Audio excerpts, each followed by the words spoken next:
nolosha waa tijaabooyin horumar iyo dibdhac isku jiro balse marnaba haniyad jabin inaad hadafkaaga iyo horumarkaaga aad gaarto maadaama aad socoto aad dhaqaaqayso muhiim ma aha xawaaraha aad ku socoto muhiimadu waa in aad socoto oo aadan istaagin ugu dambeyn waad gaari hadafkaaga guushu waa in fashil ku dhiibaa laakiin waa in aadan isdhiibin oo aadan lumin xamaasadaada si aad u xaqiijiso waxa aad doonayso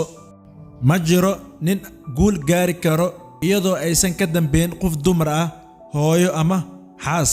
haddii aad labadaba aad haysato waxa tahay qof laba marba nimcaystay aku muuqato nimcada aad haysato oo aad ku xamdisaa ayaa ku tilaab qaadayso nimcada kaleente farxaddu kuma goobna in aad samayso waxa aad rabto laakiin waa in aad doonayso waxa aad samaysay maalin kasta oo cusub waa fursad kale si aad u beddesho noloshaada qofka kaliya oo aad isku dayi karto in aad ka fiicnaato waa qofka aad ahayd shalay marnaba ha ogolaan inuu qaladkaaga dhaawaco qalbigaaga hana sugin inay guusha kuu timaado ee dadaalkaaga laba jibaar adigoo qaladkaagii hore cashir ka dhiganayo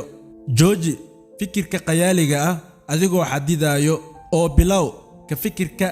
suurtagalnimada guushaada ninka soo saari nalka waxa xusid mudan in kumanaan jeer uu ku guul daraystay in uu daaro nal laakiin waxa uu yiri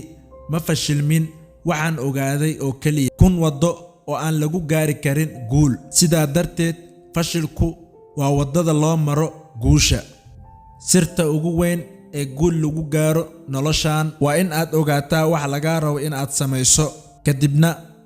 aad ku dhaqaaqdo ugu dambeyn walaalkaygiyow dhammaan nolosha waa tijaabo in badan tijaabooyin aad samaysaa baad guulahaaga ku xaqiijin waxaan isla soo gaarnay gabagabadii videoga intaan videoga xiga dib ugu kulmi doono wasalaamu calaykum waraxmatullaahi wabarakaatuh